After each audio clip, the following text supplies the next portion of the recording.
بتبدأ الحكاية بكارلو وهو بيحاول اللي هو يهرب من روين بدل ما هي ما تجيبه. بس قبل الحكاية عايزك تعمل كده لايك واشتراك، ادخل على طول. وبتبدأ روين وهي بتجري بتحاول اللي هي تنادي على مين؟ الشيطان حبيبها. والشيطان بيطلع قدامها وبيقول لها انت عايزة مني ايه؟ عشان خلصنا الحكاية دي انت محتاجة مني ايه تاني؟ بتقول له انا عايزك تلاقيهولي في اسرع وقت ممكن، ويلا امشي من قدامي.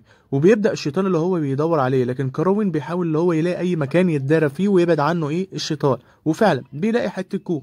قال لما ادخل الكوخ ده واحاول ادخله كده وبعد كده نعرف ايه الجديد. بيقعد حبه في الكوخ بياخد نفسه كده شويتين ثلاثه، ومنلاقي الروين اللي هي تعبانه ومش فايقه لاي حاجه حواليها. وبعد كده كارلو بيقول انا هخرج لما الدنيا تهدى حبه وبعد كده هخرج عادي يعني. لكن فجاه بنلاقي الروين اللي هو بتتحول على طول، والشيطان بيقول لها انا هوريكي كل حاجه. قالت له طيب وريني هتعمل فيه ايه. بيولع فيه الشيطان على طول، بيولع نار وهوف بينفخ فيه وبيعمل عيد احتمال كده او عيد احتفال على الضيق. وبعد كده الكوخ بيبدا يولع على الاخ ده، والشيطان بيكون فرحان قوي انه عمل كده وهو بيصرخ، لكن مفيش اي حاجه نافعه معاه. وهي كمان كانت بتضحك وبتقول شكرا ليك اللي انت خدت انتقامي.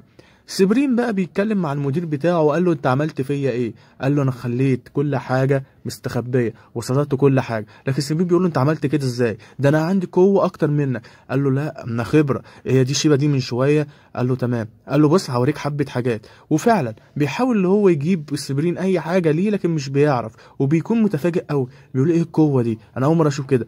ده انت علمتني على كل حاجه لكن انا مش عارف اجيب اي حاجه منك. قال له انا قلت لك في حوارات ياما انت ما تعرفهاش ولسه لازم لك تعليم. بيفضلوا هما الاتنين باصين لبعض. قال له طب ثواني، انت الفندق ده ايه حكايته وعرفت تداري كل الحاجات دي؟ قال له انا ما داريتش، انا فجاه لقيت الشيطان كان متحكم فيا وهو اللي خلص. قال له اه يعني هو اللي خلص عليك؟ قال له والسبرين بيقول له طب انا عايز احاول افهم اكتر ومحتاج اروح مكان اكتر. فالمدير بيرد عليه وقال له روح لخال روين وهتعرف كل حاجه، هات بقى امسح ذاكرتك. قال له ذاكرتي اللي تمسحها يابا، ما تخليناش نفتري عليك، انت بتقول اللي انت بتقوله ده، دي ذاكرتي انا وانا اللي مسؤول بيها. قال له خلي بالك كل معلومه انت عرفتها عن الشيطان او عن روين هتضرك. قال له مالكش دعوه باي حاجه وخلي بالك حط الكلام ده في دماغك. قال له طب خلي بالك روين هيخلصوا عليها بقى. قال له طيب يلا باي باي. نلاقي روين بعد كده اللي هي واقعه وبتفضل باصه كده وبتقلب شمال ويمين، واللي هي ما عندهاش اي قدره ولا اي قوه، وبتحاول اللي هي تنادي على الشيطان اللي جواها علشان يقدر يظهر قدامها. وبتفضل تنادي عليه وبيطلع قدامها. بتقول انا عايزك تعالجني علشان الوجع ده انا هخلص كده، وخلي بالك لسه جوه خلصوا عليها. قال لها احنا كده كده احنا نفضنا كل الموضوع. وبيحاول اللي هي تسترجاه يعني اللي هو يخلص عليه، وبتفضل تضحك له كده لانها مياله ليه. الشيطان قال لها انت تقدري تعالجي نفسك بنفسك من غير ما انا محتاجك. قالت له ازاي؟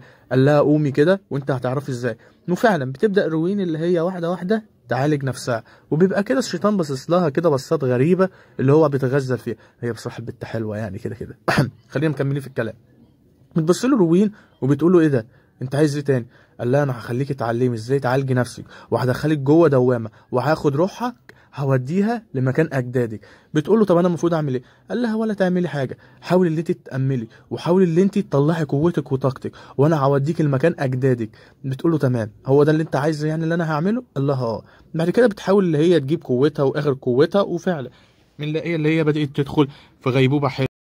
بينتقل بينا بقى المشهد لمكان غريب، وروين وهي بتزحف ومش لاقيه اي مكان ومش عارفه تعمل ايه، وبتحاول اللي هي تخطط او بتقرا اي كلام او بتلاقي نفسها في مكان كده ضيق مش مفهوم. وبنلاقي المكان ده هو المكان الماضي اللي كانت فيه مين؟ فيها مين؟ اختنا فيلو. بتقول لها بتقول له انا مش قادره اقوم. قال لها تقدري تعالجي نفسك هنا. قالت له طب وبعدين مش هفضل انا كده كتير. قال لها تقدري تعالجي نفسك، حاولي كده تاملي وحاولي كده افهمي الكلام اللي هنا وانت اللي هتعالجي نفسك بنفسك، انت جواكي قوه كبيره. وبتدخل الاوضه وكانت مظلمه. قال لها تعرفي دي اوضه مين دي؟ قالت له مين؟ دي اوضه فولي جدتك الكبيره. قالت لي هي دي بقى جدتي الكبيره. وبتحاول اللي هي تفهم ايه اللي بيحصل لها. نرجع بقى للاخين دول وهم بيتكلموا مع بعض، وبيتكلم مع عمتها وبيقول لها خلي بالك في حوار كبير قوي عليكي وانت مش فاهماه، وان الجد ده او الخال ده بيخطط لمصيبه كبيره حرفيا. وبيحاول يحسس على كل اي حاجه كان خالها ده ماسكها، على صوره، على نضاره، على دخان، على عروسه. وبفعلا بيطلع له مين؟ ام روين. وبعد كده لما بيمسك مقص بيلاقي مين؟ اللي هي فولي. وبيعرف كده ان في حاجه مخبيه كتير. فولي بقى بترجع لمكانها بعد كده تلاقي روين وهي بتدور على كل حاجه وبتمسك كل حاجه كانت امها بتمسكها، اللي هي جدتهم الكبيره اللي هي مين؟ فولي.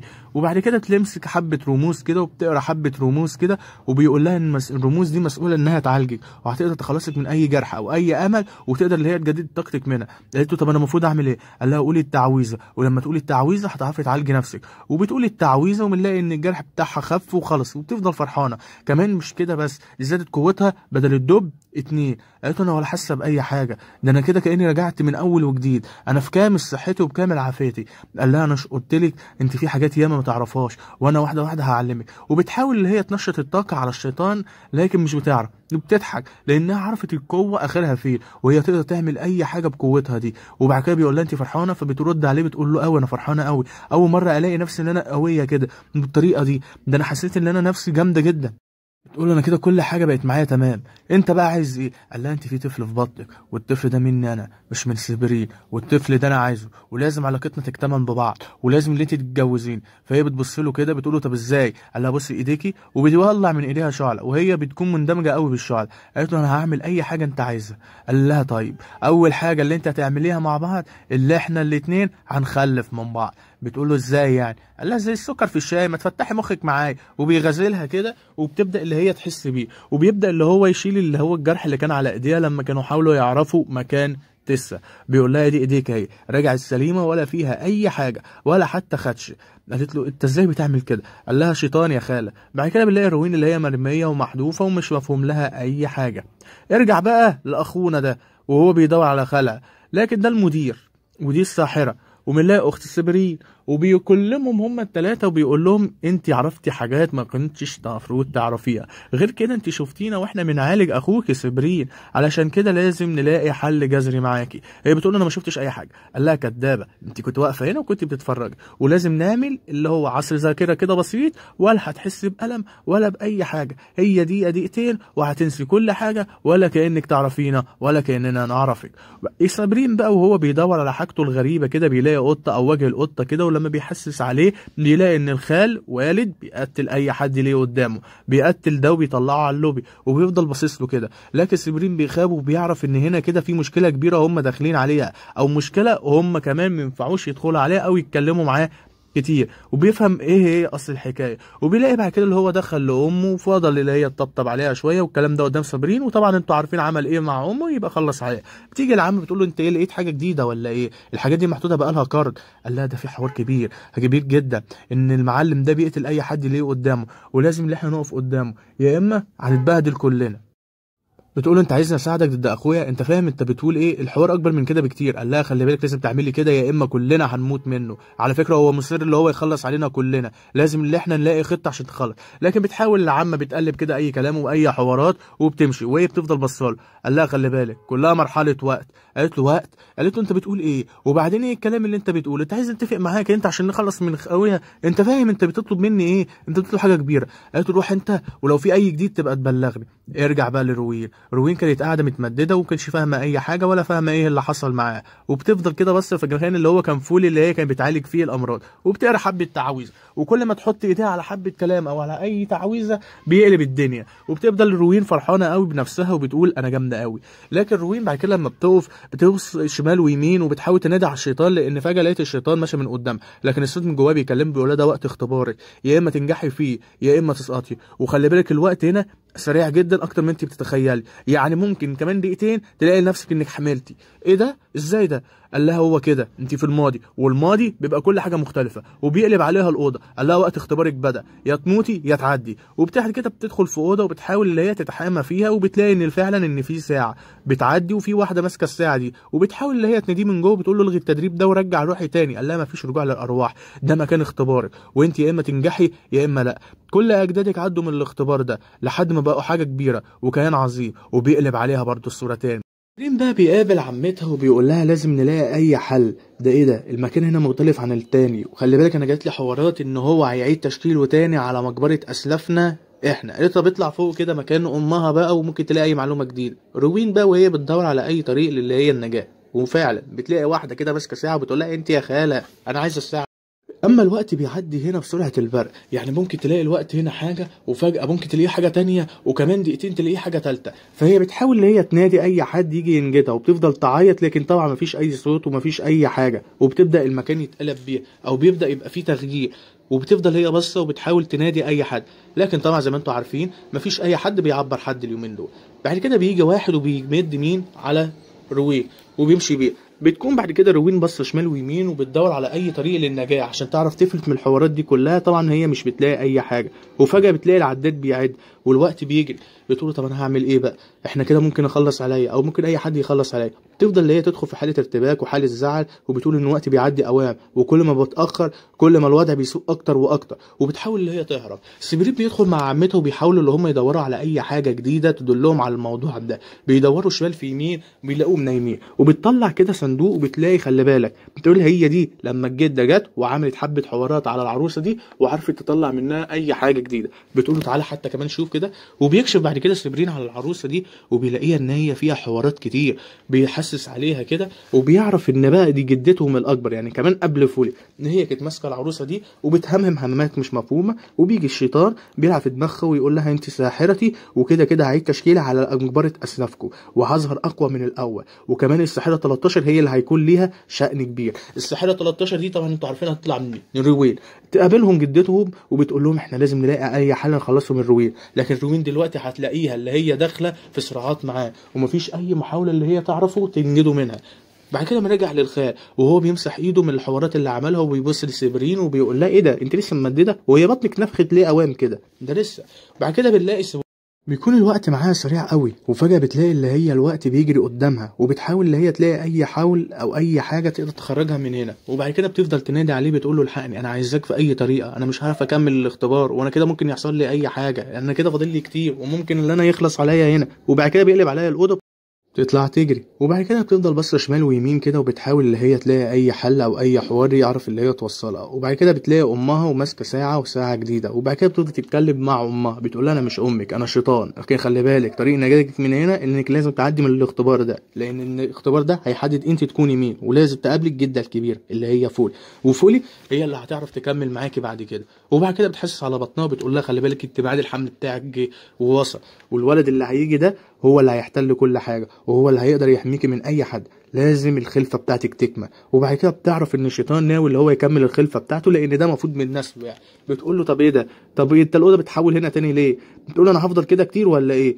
وبعد كده بتعرف تجري، وبعد كده بنلاقيها ان خالها جابها مكان معبد كده ونيمها. المعبد ده يطلع اللي هو مكان اسلاف جدتها. وبعد كده بتفضل باصه شمال ويمين وتقول اي حد يجي يلحقني، اي مساعده، انا عايزه اي حد يجي يلحقني. وبتلاقي فولي الكبيره تبدا تطمن وبتقول لها ايه ده انت ميعاد حملك جه، ما تخافيش انا هعمل لك كل حاجه وانا هيسر لك امورك، بس هي كلها حبه وقت، انت قلقانه من ايه؟ دي هي شكه دبوس كلها دقيقه او دقيقتين وهتكوني زي الفل. تفضل بصلها ولكنها بتكون خايفه منها، بتقول لها ما تخافيش هي كلها مرحله وقت. بتقول لها طب انت هتعملي ايه؟ قالت لها ما تخافيش بقى انا هخلصك من كل حاجه وهخلصك من الوجع ده وهتبقى الدنيا كلها زي الفل. وبتبدا فعلا عمليه الولاده، وبتحاول كمان الروين اللي هي تخليها تولد، وبعد كده خليها بيكون متنصت عليها. اما سبرين بقى بيقول له خلي بالك هم سبقونا وراحوا عند المعبد، والمعبد ده على الاسلاف القديمه، انا مضطر ان انا اروح هناك عشان اقدر اخلص سبرين، وانت تعرف تيجي، وهبعت لك العنوان دلوقتي اوام قبل ما روين تروح مننا. وبتبدا روين اللي هي تصرخ عشان الالم الوجع، وفولي بتحاول اللي هي تهون عليها وبتقول لها اهدي كده علشان تعرفي تحملي ونخلص قوي من وجع الدماغ. وفولي بتبقى معاها وبتقول لها واحده واحده هتعرفي تخلصي من الحوارات ده. وبتبدا روين اللي هي تتوجع اكتر واكتر، وبتبدا اللي هي تصرخ اكتر واكتر، وفعلا الولد اخيرا بيجي، وبتقطع الحبل بتاعه وبتقول لها اخيرا انت ولدتي ولد، والولد كان زي القمر. وبتقول لها خدي امسكيه وشوفيه. بتشوفه كمان اللي هي بتتفرج عليه وبتكون فرحانه قوي، الفرحه مش سايعاه، لكن لما الولد بيعيط وبتلاقي كده حبه حوارات بتقول لها خلي بالك ده مش ابن عادي، ده الابن ده هيتغير شكله باي طريقه وعنده قوه انت بتعرفوهاش. وبتلاقي فجاه ان الولد بدا ملامحه تتغير، بتديهولها وبتطلع تجري وبتقول ده مش ابني، ده واحد ملعون، ده واحد ملعون. ومن ان الوقت هنا بيجري، وطبعا الولد كل يوم عن يوم بيكبر اكتر واكتر. وبنلاقي فجاه ان الولد بقى بيحبي، وهي بتبقى باصه له مستعجباه، ده ايه ده انت بتكبر امتى يالا؟ انا مش سايبك بوك جوه كنت بتتلف، انت هنا كبرت. وبيجي خالها بيحاول يخلص عليها، لكن هي بتتدخل له وبتقف له وبتقول له ابعد عنه ده ابني. قال لها ده ابن مين؟ ده ابن الشيطان، لازم نخلص عليه اما هو هيخلص علينا. انت فاهمه ايه الحوار ده، بتقول لو جيت عنده انا هخلص عليك، ده ابني وهيفضل ابني. بيقول لها انت مش هتسيبي لي حل تاني، لازم نخلص عليه. بتقول له طب جرب كده وحاول وهتعرف اللي انا هعمل فيه ايه. قال لها انا عايز ارجع العيله تاني وعايزين نخلص من اخر بقى الشيطان ده، هنفضل كده كتير ولا ايه؟ هنفضل ندخل في الحوارات دي ياما ولا ايه؟ قالت له انا كده كده مش هيناك. قالت له خلي بالك بص قوتي تقدر تعمل فيك ايه، وتوري له عينه من قوتها وهو بيرجع ورا بيقول لها انا ماليش دعوه ولا كاني قلت اي حاجه، وبيفضل باصص لها وقال لها انت كده كبرت الموضوع اكتر ما هو كبير. قالت له طب خليك في حالك وما تعملش اي حاجه، وبتعمل قوتها كده على جنب وهو بيبقى خايف منها اكتر واكتر. بيحاول اللي هو بعد كده يستدرجها ويبان ان هو معاه، ويبدا يتكلمها ويقول لها انا معاكي في اي حاجه، انت كده كده بنت جده والجده الكبيره وفولي، فكلنا مع بعض، هاتي بقى امسكه علشان اعرفه واشوفه ان انا الخال والخلوال. يا دوبك لسه بيجي عليه راحت محولاه لطوبه كبيره وبتقول له هو ده مقامك، واي حد هيفكر يقرب مني او من ابني هيحصل فيه كده واكتر من كده، انا بقيت كحاجه اجمد بكتير. ونعرف ان روين خلاص بقت كمان اتقسمت شخصيتين، شخصيه للشيطان والشخصيه بتاعتها هي. وبتخرج بره المعبد وبتكون متفاجئه لان بتلاقي ان سبرين واقف لها بره وبيبدا يتكلم معاها ويناديها وبيقول لها انت ايه اللي جايباه معاكي ده، هو انا اسيبك غايبه حبه في الزمن في الماضي الاقيكي راجعه لي بعيل؟ قالت له لا ولا ده ابن انا. قال لها ابن مين؟ ده ابن الشيطان. قالت له ما تخافش كده كده انا هعرف اتحكم فيه. قال لها طيب تعالى بقى ندخل ونخلع من هنا لان المكان هنا قلقنا اكتر من الاول. وازاي مطره في الصيف يعني؟ انت فاهمه في حوارات غريبه بتحصل هنا انا مش فاهم. وبيقول لها لازم نخلص على الولد ده لان الولد ده ممكن يقلب الدنيا. بتقول له انت ازاي بتقول كده؟ ده انا فاكراك اللي انت اللي هتحميني، دلوقتي جاي تقول لي خلص على الولد؟ انت بتتكلم ازاي؟ قال لها مفيش حاجه اسمها كده، لازم نخلص عليه في اسرع وقت ممكن، يا اما الولد لما يكبر هيكون اللعنه بتاعت العالم. قالت له ما تخافش انا هعرف اتحكم فيه. حتى بص له ده كيوت، وفعلا بيبص له بيلاقيه كيوت. قالت له خلي بالك. قال لها خلي بالك ان انت بتقوليه ده غلط، ما ينفعش ان انت تقوليه لان كده ممكن ندخل على حوار كبير. وهوب تضربه كده واحده وبيخاف. قالت عشان انا قلت لك اي حد هيجي يقرب بينا او بين ابني هيبقى زي الاخ الخالي اللي جوه اللي بقى طوبه ده. قال لها على فكره انت فاهمه الحوارات غلط وفاهمه الدنيا غلط. قالت انا قلت لك هي مرحله وقت، والوقت لما ابني يكبر ولما يكبر هحميه. قال لها انت بتعملي كل حاجه غلط، لازم تفكري انت بتعملي ايه يا اما هنروح كلنا في داهيه، لازم تاخدي القرار الصح. قالت له انا اخداه خلاص، الولد ده انا هربيه ومهما يحصل انا هفضل اربيه وشوف طريقك انت بقى لانك طلعت خايف. وبتمشي فعلا سبرين بالولد وبتكون فرحانه بيه، وسبرين بيكون شايفها وبيكون زعلان وبيبان المشهد الاخير. وبس كده معكم زياد خلف الله، اخر حلقات المسلسل ده، يلا مع السلامه.